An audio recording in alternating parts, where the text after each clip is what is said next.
इंदौर के माणिकबाग ब्रिज के नीचे स्कूल बस की टक्कर से जान गंवा चुके दीपक चावला के परिजनों का अंततः आज कुछ राहत मिल गई है। लंबे जाम और चर्चा के बाद में स्कूल प्रबंधन ने मृतक दीपक की दोनों बेटियों की पढ़ाई की जिम्मेदारी ले ली है। इसके लिए बुधवार को परिजनों और घटना से गुस्साए लोगों ने चक्का जाम का सहारा उन्हें लेना पड़ा था। हालांकि अब पुलिस का कहना है कि इस मामले में मजबूत प्रकरण तैयार करते हुए कोर्ट में पेश किया जाएगा, जिससे परिजनों की सहायता हो सके।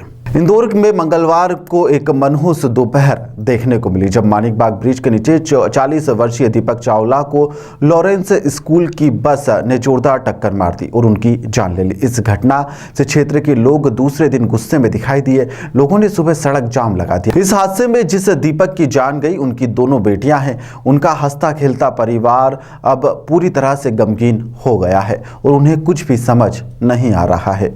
पैसे बचाने के लिए जो वो लोग फीस में रिकवर गाड़ी में बैठे बच्चों ने बोला है, तो भी एरे गेरे ड्राइवरों को रखकर वो लोग हमारे बच्चों की जिंदगी रिस्क पे रखते हैं। आप वो समझिए, हर माँ बाप के लिए रिस्क है, जिसका भी बच्चा जाएगा गाड़ी में बैठ। हादसे के दूसरे दिन जैसे ही परिजनों के समक्ष आर्थिक संकट खड़ा हुआ तो क्षेत्र और समाज के लोग एकत्रित हो गए।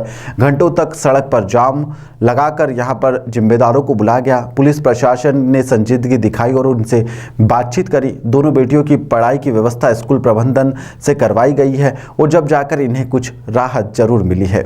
जो भी चर्चा हुई है, जितने भी अंदर सब अथॉरिटीज़ बैठे थे, हम उन चर्चा से एक फाइनल डिसीजन पे पहुंचे और उस डिसीजन से हम संतुष्ट हैं। डिसीजंस जो इंटरनल किए गए हैं उसके बिहाफ पे अभी कोर्ट में केस होगा। वो डिसीजंस जो कोर्ट फाइनल बताएगा वही फाइनल रहेगा। हमारी द्वारा जो मांगे की गई थी उसमें से जो अभी एक मांग पूरी की गई है वो है लाइफ टाइम फ्री एजुकेशन। उससे हम काफ़ी संतुष्ट हैं, क्योंकि उससे जो बच्चियां हैं उनको काफ़ी अच्छी चीज़ रहेगी उनके लिए, और जो उनको हेल्प मिल पा रही है वो सपोर्ट हमारे लिए है। नहीं, वो स्कूल अभी हमने डिसाइड नहीं किया है, लेकिन वो बच्चे लॉरेल स्कूल में नहीं पढ़ेंगे।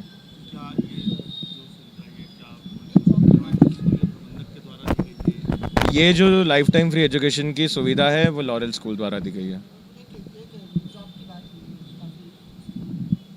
जी, हमारी और जो मांगे रखी गई है वो पुलिस ने आश्वासन दिया है कि वो मांगे भी पूरी की जाएगी।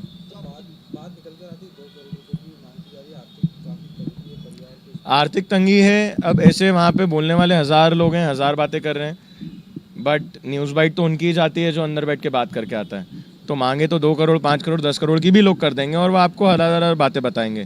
तो वो इतनी मांग, हम लोग किसी एक्सटॉर्शन के लिए नहीं बैठे हैं यहाँ पे, हम सिर्फ इस हेल्प के लिए बैठे कि एटलीस्ट वो परिवार अपना, अब व्यापार तो ख़त्म हो गया, अब वो बस वो परिवार अच्छे से पल सके। अगर एक्सटॉर्शन करना होता तो आज हर कोई बस के नीचे आ जाता, दंगे चालू करके इस अमाउंट को एक्सटॉर्शन के वे में चालू कर देते। तो हम एक्सटॉर्शन करने नहीं बैठे। हमारे समाज ने हमें काफ़ी सपोर्ट करा, बाहर से लोग आए उन्होंने सपोर्ट करा, फ्रेंड्स फैमिली सब ने सपोर्ट किया, उसी के थ्रू हमने ये चीज़ करी। पुलिस प्रशासन ने कल तक जो कार्रवाई करी थी उससे हम बिल्कुल संतुष्ट नहीं थे, बट आज धरना प्रदर्शन करना पड़ा। वो धरने के बाद ही कार्रवाई थोड़ी जो आगे बढ़ी है उस स्पीड से हम संतुष्ट हैं। यह आश्वासन देने के लिए खुद पुलिस और जिला प्रशासन के अधिकारी मौके पर पहुंचे, जिसके बाद जाम खत्म हो गया। इसके बाद पुलिस के बड़े अधिकारियों ने पूरी चर्चा पर अपडेट दिया है। जूनी इंदौर थाना क्षेत्र में कल एक दुखद हादसा जो एक बस के द्वारा हुआ था, उसमें एक व्यक्ति की जान चली गई थी।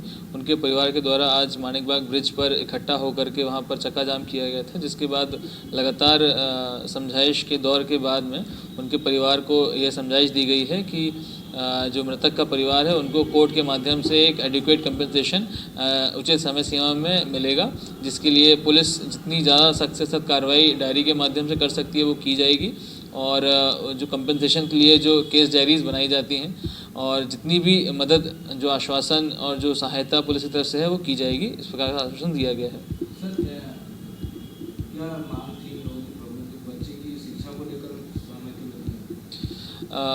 मृतक के परिवार की मुख्य मांगे में से एक मांग ये थी कि जो पीड़ित के जो 2 बच्चियां हैं उनकी ज़िंदगी भर की शिक्षा के लिए स्कूल से मांग करी गई थी, जिस पर से उन दोनों के बीच में चर्चाएं हुई हैं और उसमें उचित निर्णय उनके द्वारा कोर्ट के फैसले के बाद में लिए जाएंगे। ड्राइवर पर किस प्रकार की कार्रवाई? इस मामले में ड्राइवर की मेडिकल जांच कराई गई थी, जिसमें उसका ड्रंक होने के कुछ साक्ष्य पाए गए हैं, जिस पर से धारा 304 बढ़ाई गई है और इसमें 185 मोटर व्हीकल एक्ट की कार्रवाई भी की गई है।